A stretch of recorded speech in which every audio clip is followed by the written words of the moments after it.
পল্লীকবি জসীমউদ্দীনের বাড়ি। জসীমউদ্দীনের বাড়ি আসলেই মনে পড়ে যায় পল্লীর মানুষের কথা। এই ঘরেই তিনি থাকতেন, কবি জসীমউদ্দীন, যে ঘরটি এখনও সেই আগের মতোই রয়ে গেছে। পাশে একটি নতুন করে বিল্ডিং করা হয়েছে, এখানে কবির ছেলে মেয়েরা এসে থাকেন। এখানে দেখা গিয়েছে কবির মেজ ভাইয়ের ঘর, সেই পুরাতন ঘরই ঠিক সেভাবে একটু সংস্কার করে রাখা হয়েছে। এটা কবির একটা ঘর, যেটা কবি থাকতেন। এখানে দেখা যায় যে পল্লীকবি জসীমউদ্দীনের পারিবারিক কবর।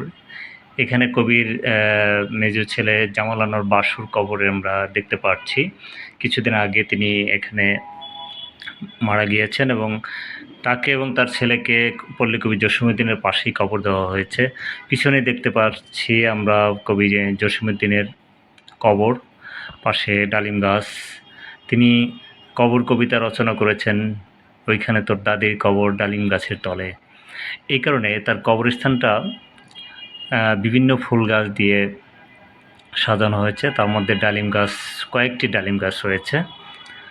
তো কবরের পাশে এসে দাঁড়ালেই মনে পড়ে যায় কবি জসীমউদ্দীন, তার সেই কবিতার কথা, তার গ্রামের মানুষের প্রতি তার যে ভালোবাসা তিনি তার কবিতার মধ্যে, ভাষার মধ্যে ফুটিয়ে তুলেছেন এবং বাংলা সাহিত্যকে তিনি সমৃদ্ধ করেছেন।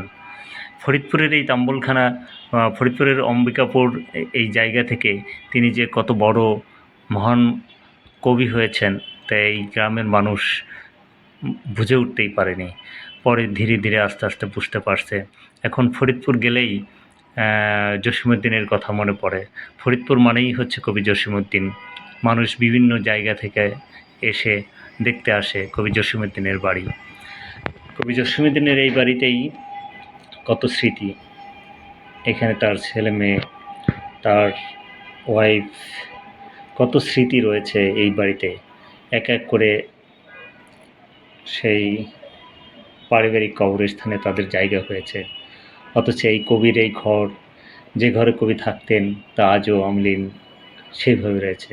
কবির বিভিন্ন স্মৃতির জিনিসগুলো এভাবে খুব সুন্দর করে সাজিয়ে রাখা হয়েছে একটা ঘরে, একটা জাদুঘরের মতো সুন্দর করে তার পল্লীর যে জিনিস, ব্যবহারের জিনিসপত্র রাখা হয়েছে।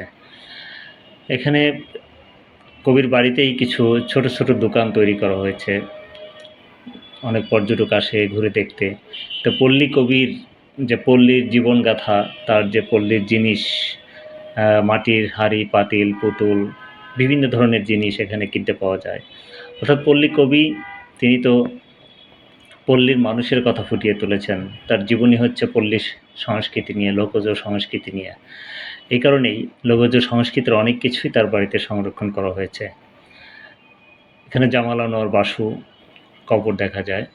তারপরে এখানে নদীর পাড়েই, কুমার নদীর পাড়েই কবি জসীমউদ্দীনের বাড়ি।